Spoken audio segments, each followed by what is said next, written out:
سڵاوام کاتتان باش ئەمڕۆ تیمێکی حکومی وزاری حکومی سەردانی مەکتەبی سیاسی یەکێتی نیشتمانی کوردستانیان کرد. ئەم تیمەیە لەگەڵ تیمێکی یەکێتی نیشتمانی کوردستان هەموو حکومەت کۆبنەوە. تیمەکەی حکومەت ئەوانی سەردانی مەکتەبی سیاسی یەکێتی نیشتمانی کوردستانیان کردبوو، پێک هاتبوون لە دانا عەبدولکەریم وەزیری ئاوەدانکردنەوە، عەبدوڵڵا حاجی مەحموود وەزیری شەیدان، پشتیوان سادق وەزیری ئەوقاف. ئەمانە تیمێک بوون کە هەندێک ڕاستپاردەوە پێشنیاریان پێ بوو لەلایەن مەسرور بارزانی سەرۆکی حکومەتی هەرێمی کوردستان، هێنابیان بۆ قوبات پاڵەوانی جێگری سەرۆکی حکومەتی هەرێمی کوردستان. لێرە لە مەکتەبی سیاسی دانا ڕەشید وەزیری پلاندانان و ئاماز ڕەحیم سکرتێری ئەنجومەنی وەزیران لە تیمی وزاری حکومی یەکێتی پێشوازیان لە تیمەکەی تر کرد و 2000 لە ژوورەوە لەگەڵ قوبات تاڵەبانی کۆبنەوەکە زیاتر لە دوو کات ژمێری خەیاندووە وەک کۆبنەوەکە کۆتایی هات، بەڵام هیچ یەکێک لە تیمی وزاری یەکێتی و لەو تیمە وزاری حکومیکە لەلایەن سەرۆکی حکومەتەوە ڕەوانەی مەکتەبی سیاسی یەکێتی نیشتمانی کوردستان کرابوون، هیچ قسەیەکیان نەکرد بۆ دەستگاکانی ڕاگادی یاخود ئەنجامی کۆبنەوەکان چی بووە و گەیشتون بەچی. تەنها ئەوەیە چاوەڕێ دەکرێت ڕەنگە لە کاتژمێرەکانی داهاتوو ئەگەر لە ڕێگەیاندراوی هەردوولا بڵاوی بکەنەوە کە ئەنجامی کۆبنەوەکان چین. من دەبێ ئاماژە بۆ بکەم کە وتەبێژی کۆمیسیۆنی باڵای سەرخۆی هەڵبژاردن و ڕاپرسی لە هەرێمی کوردستان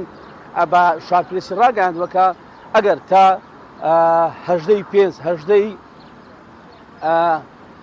5 ئەگەر پەرلەمانی کوردستان کۆ نەبێتەوە، یاسای هەڵبژاردن هەموار نەکاتەوە و جارێکی دیکە ئەندامەنی ئەنجومەنی کۆمسیاران متمانەیە پێ نەدرێتەوە یاخود هەڵە بژێردرن، ئەوە لەو وادەیە کە تێپەڕێت ئەوە کێشۆ گرفت بۆ کۆمیسیۆنی باڵای سەرخۆی هەڵبژاردنەکان و ڕاپرسی دروست دەبێت بۆ ئەنجامدانی هەڵبژاردن کە بە مەرسومێکی هەرێمی لەلایەن سەرۆکی هەرێمی کوردستانەوە 11 دیاری کراوە کە هەڵبژاردنی پەرلەمانی کوردستان بەڕێوە بچێت. بەڵام وەکو باسم کرد کۆمیسیۆن چاوەڕێوە دەکە 6 مانگی لەبەردەم بێت بۆی بتوانێت هەڵبژاردنێکی باش تەندروست بەڕێوەبات. وتەبێژی کۆمیسیۆن وتی چاوەڕێوە دەکەین کە لە پەرلەمانی کوردستان لە دوای جەژن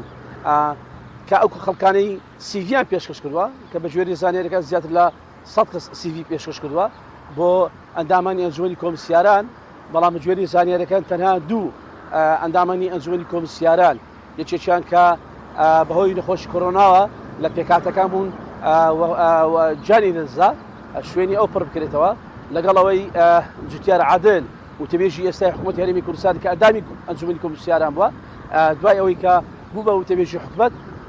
ڕاژەکەی گواسرایەوە هاتە حکومەت، ئێستا دەبی شوێنی ئەویش پڕ بکرێتەوە. ئەوانی دیکە لەلایەن حزبەکانی دیکەی پێکهاتەی کۆمیسیۆن دەستکاری ئەندامانی ئەنجومەنی کۆمسیارەکانیان ناکرد، وەکو خۆیان دەبینێنەوە چاوەڕێوە دەکرێت وەکو وتەبێژی کۆمیسیۆن باسی کرد کە دوای جەژن ئەندامانی ئەنجومەنی کۆمسیاران یاساکە هەموار بکرێتەوە جا بە یەک بازدەی بێ،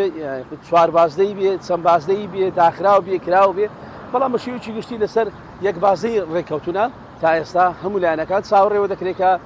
دوای جەژن ئەم یاسایانە هەمووی هەموار بکرێتەوە بۆی کۆمیسیۆن بتوانێت ئەوە کاتی لەبەردەستدا بێت کە